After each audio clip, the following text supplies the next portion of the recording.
Hey everybody, Scott Balls here again. Yesterday I made an update video on the Fat Bob to wide glide rear fender conversion. I was getting some rubbing on the wiring here of this turn signal, so I just did a real quick update. To get easier access underneath this fender, what I do is I actually disconnect my lower shock mount bolts and I stick a floor jack underneath the tire, and then get it up in the air, disconnect the shock mount bolts with positive pressure on the tire, and then just lower this tire down very slowly. And that way you have plenty of room to work underneath here. You can get wrenches underneath there. You have all kinds of room to work. So when I was getting everything, when I was done everything was rewired, and I was about to button everything back up, I noticed that this shock mount bolt here was kind of, it wasn't threading right.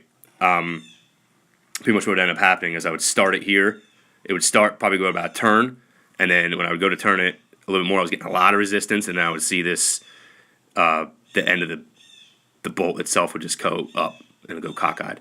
So I didn't force it because that's the worst thing you want. I mean, not the worst thing in the world, but you don't want to force because then you're going to screw up the bolt because you can cross thread it. Obviously there's something either wrong with the bolt or there's something wrong with the board itself, like the mount itself. So what I actually did to kind of figure out where the problem was, I mean, I looked at the bolt and it looked all right. So what I did was I grabbed the bolt from the other side, which was threading perfectly on the other side, and tried to thread it in, and it was doing the exact same thing. So I knew it was the mount itself that was the problem. So what I did, went down, got myself a half-inch tap, and made sure, when you buy a tap, you always want to bring the bolt with you. It's always a good idea. Make sure the threads line up, as you can see here. Same threading, thread spacing, and obviously diameter. If you're unsure what size your bolt is, these are usually a good tool to have, a little micrometer or caliper, whatever you want to call it. Then you can really tell what size it is. And all you're gonna do, get some 3-in-1 oil.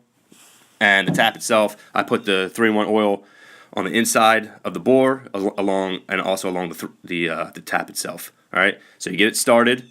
You make sure it's going in nice and true, nice and straight. All right. They sell these little handles too that you can attach to them. This one didn't fit this one, so I actually just used a little, an 8mm wrench to do it. So all you're gonna do, you'll get it in, get it started in there. Make sure it's nice and true, like I said. And then all you're gonna do is you're gonna turn it about a quarter of a turn, then back it out. Quarter of a turn in, back it out. Another quarter of a turn in, then back it out. Just keep doing that process. You don't want to just force it all the way through. All right, just nice and easy. Go nice and slow. Just in and out, until you finally see it pop out the end, and then start backing out and do the same thing. Like you don't have to do it as dramatically, I guess, as you do on the way in, but just make it nice and smooth on the way out. Go in, go out, go in, go out until you finally come all the way out. That'll actually help bring all that all the shavings out with it too. So, and then just grab your bolt